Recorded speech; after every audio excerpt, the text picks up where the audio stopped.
Y buenos días, tardes, noches, lo que corresponda cuando estén mirando este video. Bueno, vamos a arrancar en esta clase con la unidad 2 que trata sobre el Estado, ¿sí? En la unidad 1 estuvimos viendo un poco política, poder, ¿sí? Todas las relaciones que hay alrededor de la política en general.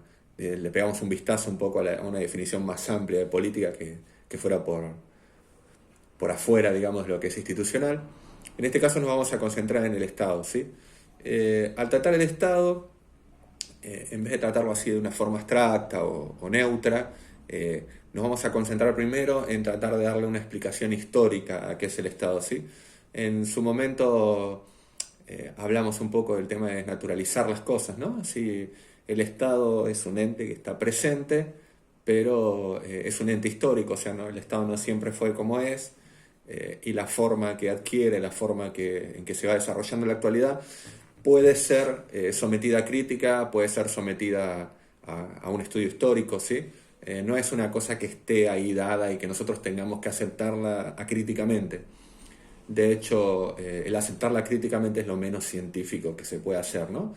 Eh, Después podemos discutir si el Estado está armado de una manera que es correcta, que no, si detrás del Estado se esconden ciertas relaciones que capaz que no son tan visibles, ¿no? Volviendo a lo de desnaturalizar, era un poco tener que la idea fija que tenemos o la idea previa que tenemos del Estado se rompa un poco, ¿no?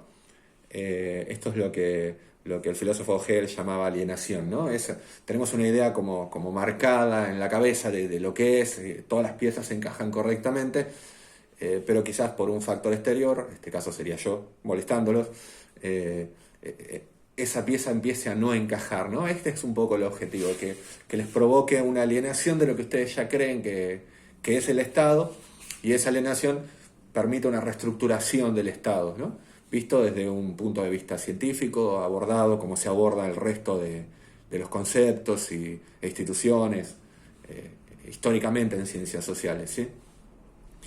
En principio, una de las técnicas así como más que nos permite dar algunas precisiones sobre cualquier concepto o cualquier objeto de estudio que tengamos en ciencias sociales es partir de la génesis, ¿sí?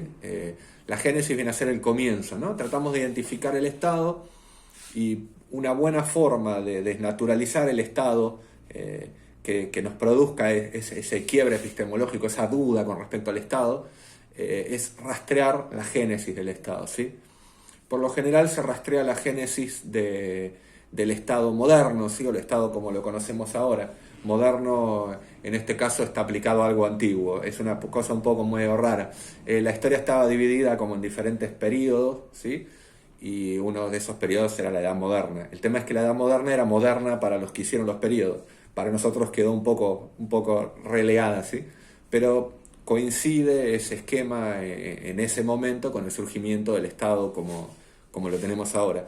Con un montón de variables, ¿sí? El Estado no permanece como un ente fijo, sino que por ciertas presiones, por cierta lucha política, el Estado se va modificando, ¿sí?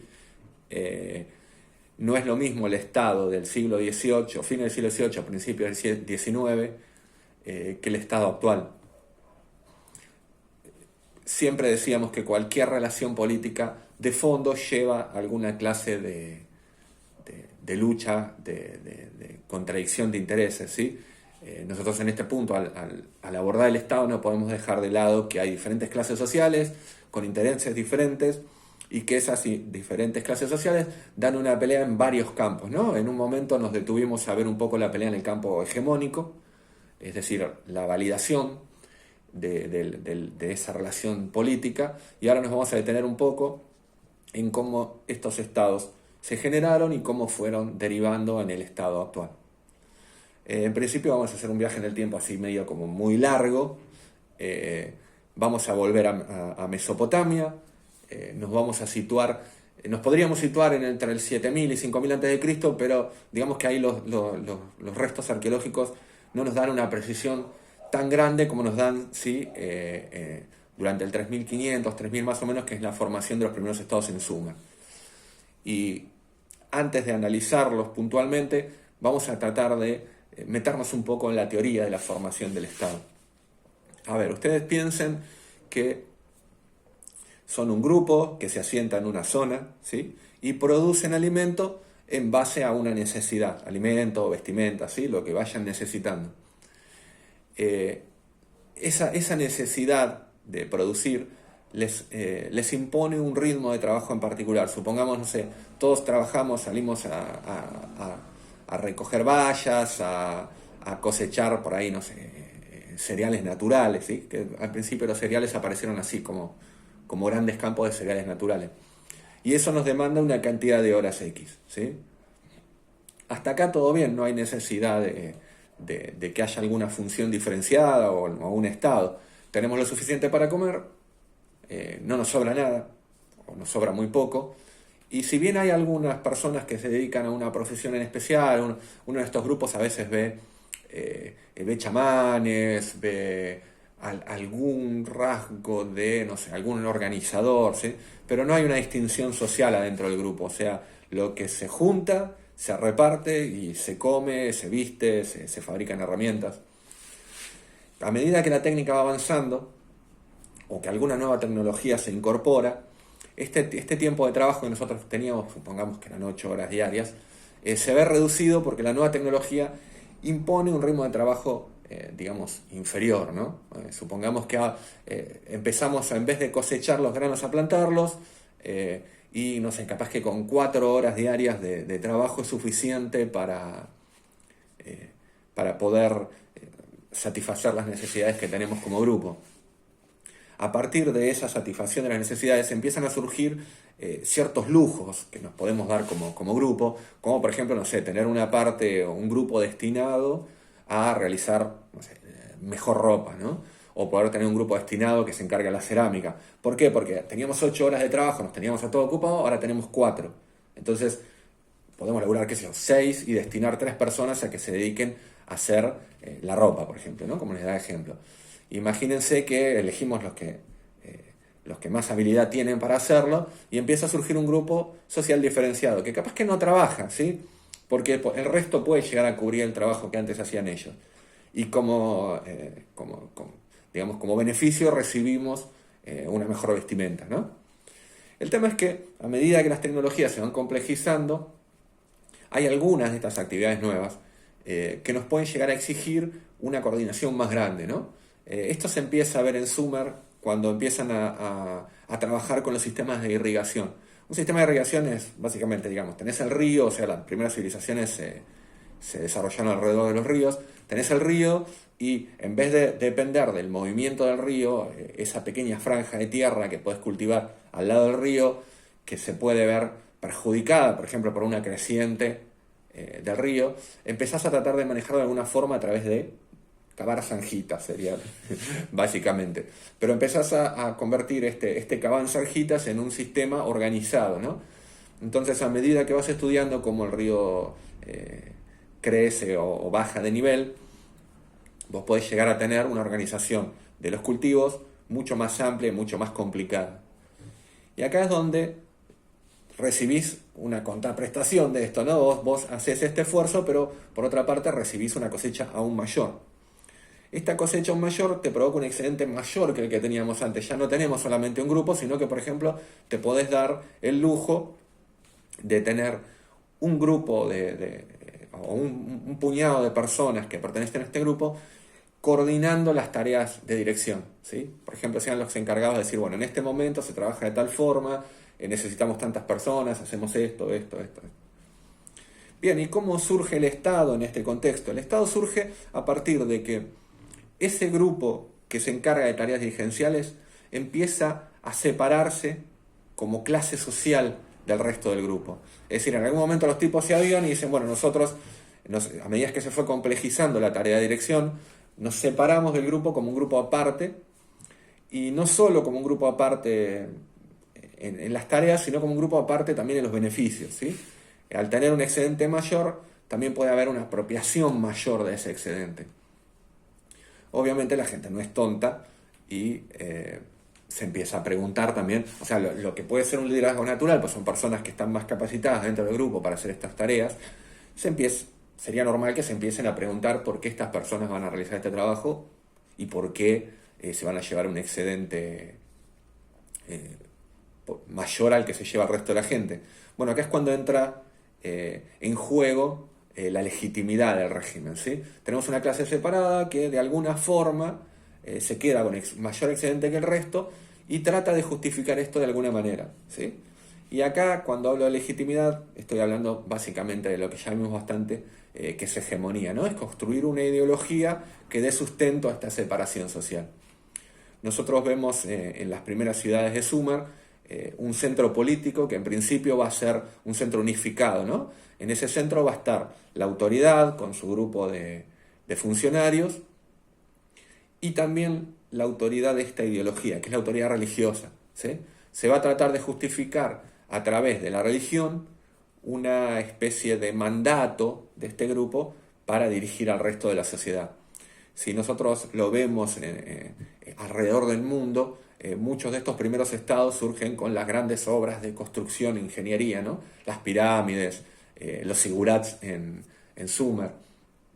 Muchas veces uno ve por ahí documentales medio locos donde traen extraterrestres, porque no puede ser que en diferentes lugares del planeta se dé la misma construcción en todos lados, ¿no? Esas construcciones monumentales las encontramos en América, las encontramos en Asia, las encontramos en Europa, las encontramos en África. Entonces, ¿cómo puede ser que coordinadamente, en determinada forma, se den estas construcciones monumentales? Bueno, esto tiene una explicación. Las tareas de mantenimiento y construcción de los canales de irrigación o las obras de ingeniería, de infraestructura, demandaban un movimiento de gente muy grande, ¿sí?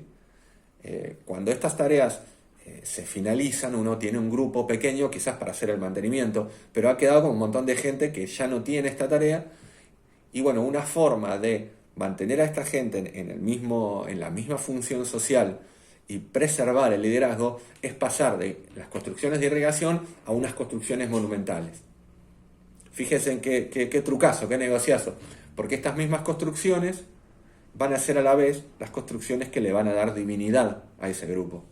Entonces, en un solo movimiento siguen siendo los coordinadores de un trabajo, en este caso es un trabajo desperdiciado. Las pirámides son un trabajo desperdiciado, ¿sí? Esto es un punto para grabar. Este trabajo desperdiciado legitima el poder de este grupo, ¿sí? Entonces, de ahora en más, el grupo que tenía tareas de dirigencia a lo largo de los años, que tenía que ver con organizar un trabajo más complejo, ahora se separa, se lleva una porción más grande del excedente, inventa que son descendientes de Dios, enviados por Dios, dioses incluso, los primeros faraones eran dioses que aparecían cada tanto nomás. Y ahí tenemos el primer estado. Es el primer estado, un estado primitivo, un estado recién surgido de la desigualdad social, de la organización más compleja del trabajo.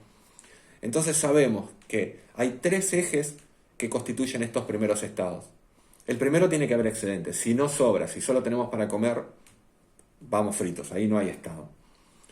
Tiene que haber nuevas profesiones, tiene que haber una diferenciación en las actividades que hacen, pues si todos hacemos la actividad tampoco tenemos un grupo dirigencial.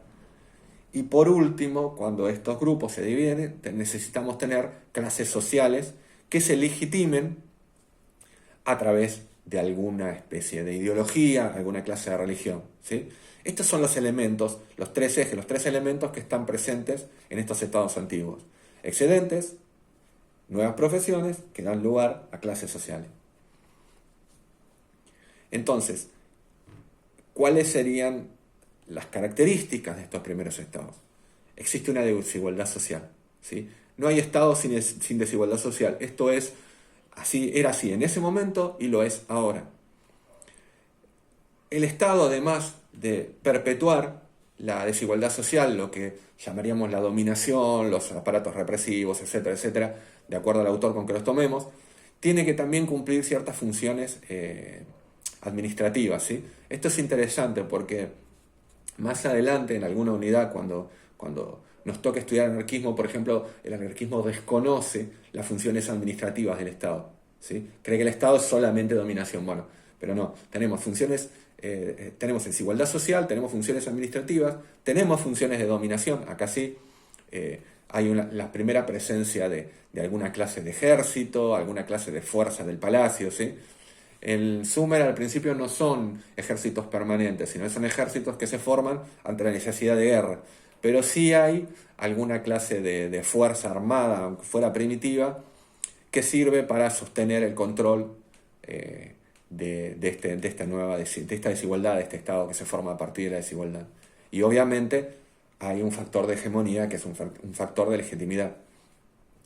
Miren cuán grande era esta desigualdad desde lo ideológico que los primeros estados, por ejemplo, bueno, en Sumer no lo tenemos tanto, pero sí en Egipto, tenían una religión que era básicamente una religión de los faraones, ¿sí? No era una religión popular, no era una religión a la que la gente podría pertenecer, sino que hasta la propia religión se basaba en que el faraón era un dios, o era un enviado de Dios, o un representante de Dios más adelante, pero ni siquiera había la opción de decir, bueno, yo me porto bien o hago tal o cual cosa y me voy al cielo. Bueno, eso no existía en la primera religión egipcia. Y bueno, hasta acá llegamos con el estado primitivo, el estado en Sumer, esta génesis del estado, y nos vemos en la siguiente.